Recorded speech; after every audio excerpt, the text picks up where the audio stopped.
Espace TV. Espace TV, le journal de 13h.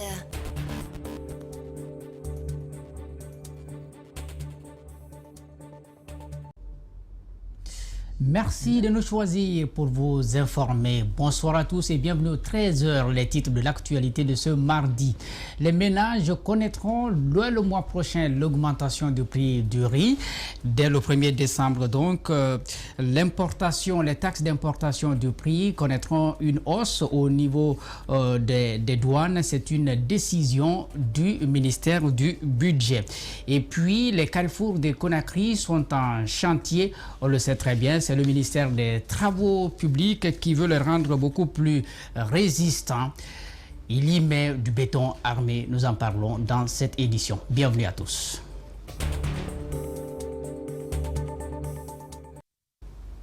Une fois encore, bonsoir et bienvenue. À partir du 1er décembre prochain, les taxes d'importation du riz blanc connaîtront une hausse au niveau des services de douane. C'est une décision du ministère du Budget. Déjà, des commerçants qui importent le riz blanc craignent pour leur activité, mais surtout la flambée du prix de cette denrée de grande consommation sur le marché. Notre équipe de reportage s'est rendue au marché de Madina pour toucher du doigt les réalités. Mamadou Boy Diallo. Des magasins de stock de riz blanc vides, de longs files de véhicules de transport stationnés faute de clients, signe de l'annonce de la hausse des taxes à l'importation du riz blanc, communément appelé Khossa. Cette mesure prise par le ministère du Budget, qui entre en vigueur le 1er décembre prochain, crée la panique chez les commerçants importateurs de cette denrée de grande consommation, à l'image de Mamadou Baylosso, dont le magasin est à moitié vide. Présentement à Conakry, c'est le riz blanc qui est plus consommé. Et chacun n'a pas les moyens de se faire un sac de riz étivé. Donc il est nécessaire d'acheter le sac qu'on vendait à 225 000 francs. Mamadou Baylo, tout comme de nombreux commerçants évoluant dans l'importation du riz blanc, ne comprennent pas cette décision des autorités. Et comme il fallait s'y attendre, le prix du riz a flambé, passant de 225 000 à 245 000 francs guinéens sur le marché. Le riz commence à être rare dans le marché. Et vous savez, dès que la rareté se crée, surtout au niveau de l'alimentation, les prix flambent. De 215, 220, 225 à 245 000. Il y a une augmentation. Ces véhicules transportant du riz sont stationnés faute de clients. L'un des chauffeurs se plaint de la situation car ses revenus ont tout simplement chuté. 2 fois par jour, on pouvait avoir, ça dépend des distances, quoi. Des fois, on peut avoir 2 à 3 voyages par jour. Mais actuellement, vous avez vu, il n'y a rien. Des fois, on peut passer toute la journée ici, 2 jours, 3 jours même, sans gagner un client. Au niveau des autorités, on justifie cette hausse par le souci de respecter le tarif extérieur commun pratiqué dans l'espace de la CEDEAO depuis 2017. Jusqu'ici, le riz blanc transporté dans les conteneurs était moins taxé, contrairement au riz étuvé transporté dans de grands navires.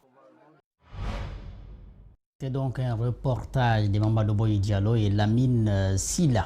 Les femmes du Front National pour la défense de la Constitution marchent ce mardi à Conakry. Elles veulent par cette démarche dénoncer les tueries lors des précédentes manifestations. La coordination nationale du FNDC appelle à une nouvelle mobilisation le 26 novembre prochain, mais jeudi prochain déjà, et elle procédera à l'inhumation des jeunes récemment tués à Conakry.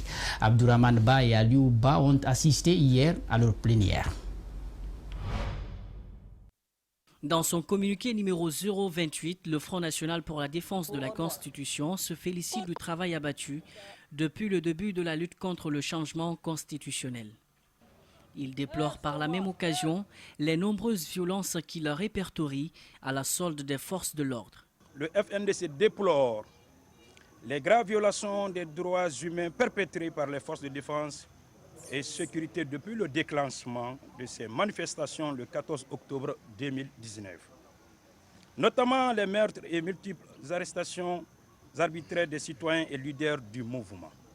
Si le président dit être serein et à l'écoute du peuple de Guinée, le FNDC, quant à lui, voit un chef à la recherche de repères. Les différentes manifestations du FNDC ont ébranlé considérablement le président Alpha Condé et son clan, tout en alertant la communauté internationale et les organisations de défense des droits de l'homme sur les dérives dictatoriales du régime guinéen. Le FNDC réitère son engagement à barrer la route à ce projet de réforme constitutionnelle et appelle les citoyens à se tenir prêts pour de nouvelles mobilisations. Les femmes du FNDC de Conakry et de plusieurs villes du pays ont décidé de marcher demain mardi pour dénoncer les meurtres de leurs enfants victimes des répressions sanglantes de ces derniers temps. La coordination nationale du FNDC appelle à son tour à une grande manifestation pacifique le mardi 26 novembre 2019 à Conakry sur un itinéraire qui fera l'objet d'une large diffusion dans les heures qui suivent. L'enterrement des dernières victimes de l'expédition punitive orchestrée par les forces de l'ordre dans les quartiers de Conakry et lors de la récente marche funéraire est prévu le jeudi 20 novembre 2019. Et à cette occasion, le président du groupe organisé des hommes d'affaires a appelé les opérateurs économiques à la mobilisation. Pour Chérif Abdallah, son organisation doit faire front commun avec le FNDC pour barrer la route à toute modification de la Constitution. Ces propos sont suivis de ceux de Sidi Touré de l'UFR. Nous les écoutons au micro d'Abdourahmane Baïdé Aliouba. Dès qu'il y a des perturbations politiques, les opérateurs économiques sont attaqués. Les biens des opérateurs économiques sont attaqués. Donc nous sommes là pour défendre ça. Nous disons non à tout ce qui crée des problèmes dans notre pays. Nous disons non à ceux qui essayent de changer notre constitution pour nous créer des problèmes. Il est important qu'on continue de prendre nos responsabilités. Ce que nous avons connu la fois dernière lors de la manifestation ne nous intimidera pas. Nous allons continuer à manifester parce que nous représentons aujourd'hui la France des Guinéens qui porte l'espoir pour ce pays de s'en sortir. Ce n'est pas un problème politique, c'est un problème sociétal. 9 ans après la médiocrité de la gouvernance que nous avons connue, nous imposer cela à vie correspond à enfoncer définitivement notre pays dans les affres du sous-développement, de la misère, de la division, peut-être, pourquoi pas, de l'affrontement entre les groupes qu'on cherche à diviser. Nous reviendrons dans nos éditions du soir sur la marche des femmes du FNDC qui a lieu maintenant la même sur la route Le Prince. Du nouveau dans le dossier de l'arrestation du commandant Assimiou Kamara et les 3 autres militaires, on leur reproche d'avoir voulu renverser l'actuel régime par un coup d'État. Ils ont été transférés à Conakry où ils ont été entendus par un juge d'instruction. Aux dernières nouvelles, Assimiou Kamara serait paralysé. Son épouse demeure inquiète. Sekou Diaté à Kamara et Abdoulaye Kamara. Depuis l'arrestation des militaires en octobre dernier, la famille du commandant Assimiou Kamara est l'une des plus préoccupées. Elle indique que le commandant a été arrêté malade et conduit dans un endroit inconnu. C'était en réalité au camp militaire de Soronkoni dans la préfecture de Kankan à Tel-Apri. Il a été ramené à Conakry il y a une semaine, informe son épouse. Ça fait une semaine de cela. Il est déjà à Conakry. On l'a conduit au PM3 de Matam. De là-bas, on a eu la confirmation qu'il est déjà là-bas. On nous a appelés pour nous dire pour que la famille et le médecin soient en position de voir mon mari. De là, le commandant et d'autres officiers ont été déférés à la maison centrale le vendredi dernier. Mais avant, ils ont été entendus par le tribunal militaire. Qu'est-ce qu'on leur reproche? Cet avocat répond. Le fait qu'on met à leur charge, c'est d'avoir fomenté un coup d'État. Donc, puisqu'il y a la présomption d'innocence, nous allons faire en sorte que l'enquête judiciaire finisse très tôt et que nous allions à l'audience. Le commandant était sous traitement lorsqu'on l'arrêtait. 1 mois en détention sans médicaments, sa santé reste fragile et se dégrade au jour le jour, explique son conseil médical. Donc je suis venu évaluer les paramètres. J'ai vu qu'il y avait franchement des anomalies parce que sa tension était très élevée. Mais ce qui est plus grave derrière, il a perdu ses membres inférieurs. Au jour d'aujourd'hui, le commandant Assimiou est paralysé. Sa femme craint le pire. Et en plus de cette crainte, Dame Camara a d'autres préoccupations. L'absence de son mari a plongé la famille dans une détresse totale. Elle ne mange plus à sa faim. Les enfants ne partent pas à l'école non plus. Pendant ce temps, la communauté de la Basse-Côte œuvre pour la cohésion sociale. Sages et ressortissants se sont retrouvés récemment à Kindia pour parler aussi du développement socio-économique de la région. Djibril Ba, Aboubakar Din Kamara.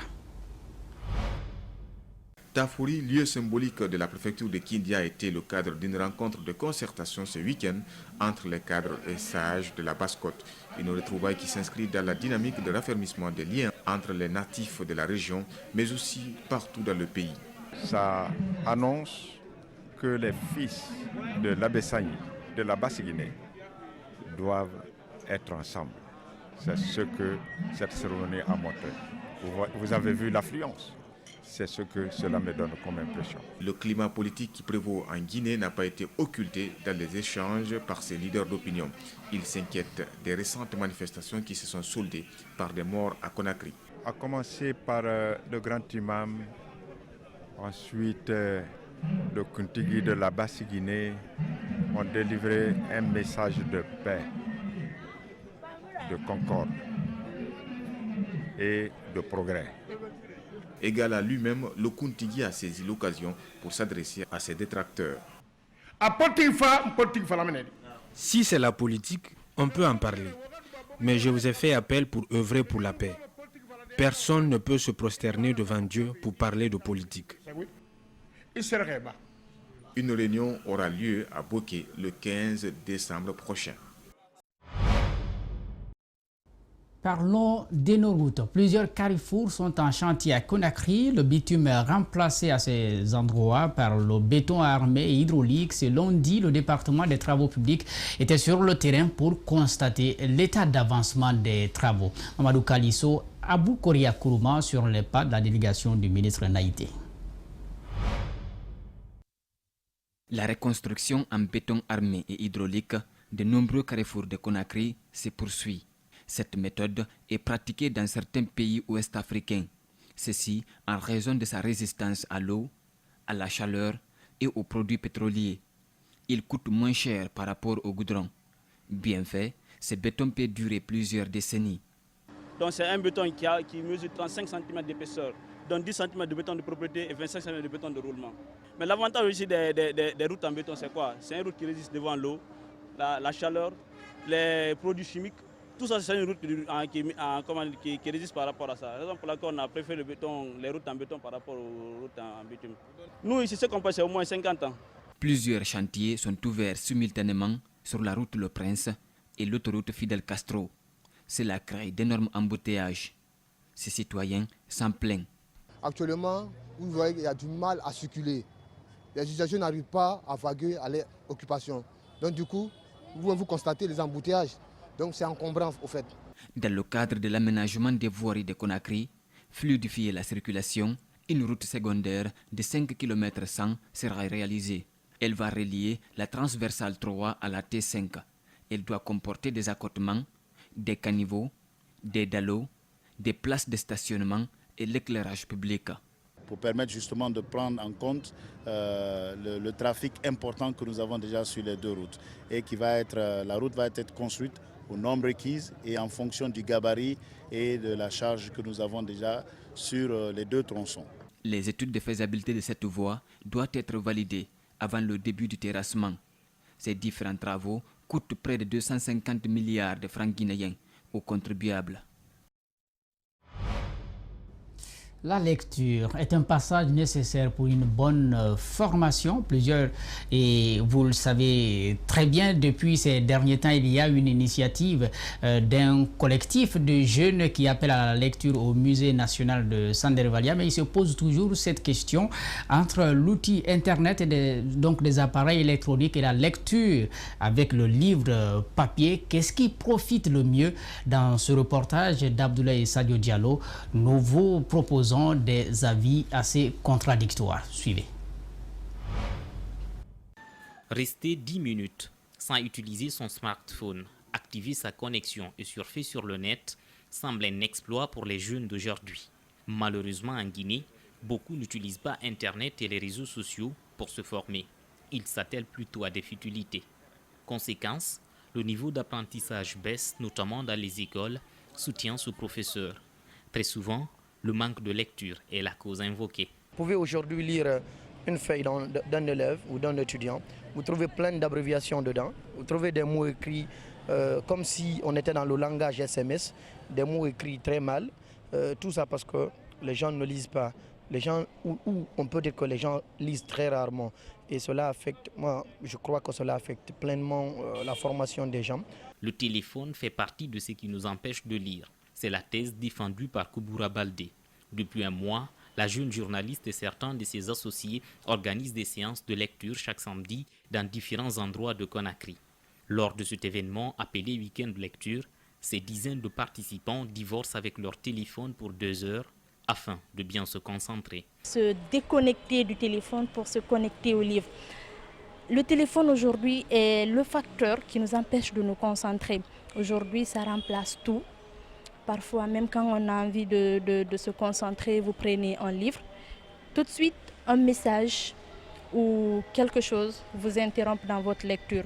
Choisir le livre physique sans conséquence, je pense que c'est mieux d'aller au contact avec un téléphone. Ce jeune étudiant est à sa 4e participation au week-end de lecture. Bon, ces séances m'ont permis de développer mes facultés, connaissances, compétences, expériences. En plus de ça, j'ai rencontré de nouvelles personnes. Pour lire, être en contact avec le livre physique est certes une bonne chose, mais d'autres, comme ce blogueur, pensent que les smartphones et autres supports électroniques doivent être mis à contribution pour plus d'accessibilité à la lecture.